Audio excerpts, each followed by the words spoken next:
सांघिक जप म्हणजे काय आणि तो इतका प्रभावी का मानला जातो? जर तुम्हाला हे माहीत नसेल तर हा व्हिडिओ खास तुमच्यासाठी आहे. नमस्कार मंडळी, श्री स्वामी समर्थ.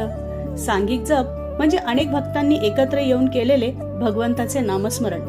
जेव्हा एक व्यक्ती जप करते तेव्हा त्या जपाची एक शक्ती निर्माण होते, पण जेव्हा अनेक भक्त एकत्र येऊन जप करतात तेव्हा त्या नामस्मरणाची सांघिक आणि प्रचंड आध्यात्मिक शक्ती निर्माण होते. म्हणूनच असे म्हणतात की एकट्याचा जप हा पुण्य देतो, पण सामूहिक जप वातावरण ही पवित्र करतो. आपला वारकरी संप्रदाय याचे एक सुंदर उदाहरण आहे. वारकरी सतत जप करतात. रामकृष्ण हरी, जय जय रामकृष्ण हरी. या जपातील प्रत्येक शब्द हा नामरूप आणि शक्तिरूप मानला जातो. म्हणूनच वारकऱ्यांच्या जीवनात श्रद्धा, समाधान आणि अद्भुत ऊर्जा दिसून येते.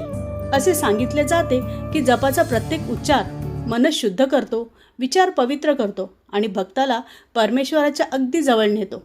स्वामी समर्थांबद्दलही एक सुंदर प्रसंग सांगितला जातो. एकदा स्वामींचे लाडके भक्त बाळप्पा यांनी स्वामींना विचारले, स्वामी, आम्ही तुमचा जप करतो, पण तुम्ही कोणाचा जप करता? तेव्हा स्वामी समर्थ हसून फक्त एवढेच म्हणाले, जो माझा जप करतो त्याला मी जपतो. यापेक्षा मोठा आशीर्वाद भक्तांसाठी कोणता असू शकतो बरं? म्हणूनच घराघरांतून, मित्रांमध्ये, कुटुंबांमध्ये सांघिक जप करण्याची परंपरा ही वाढलीच पाहिजे. कारण जिथे नामस्मरण असते तिथे शांती, सकारात्मकता आणि स्वामींची कृपा नक्कीच असते. चला तर मग पुन्हा भेटूया अशाच एका भक्तिमय व्हिडिओसोबत. तोपर्यंत श्री गुरुदेव दत्त, श्री स्वामी समर्थ महाराज की जय.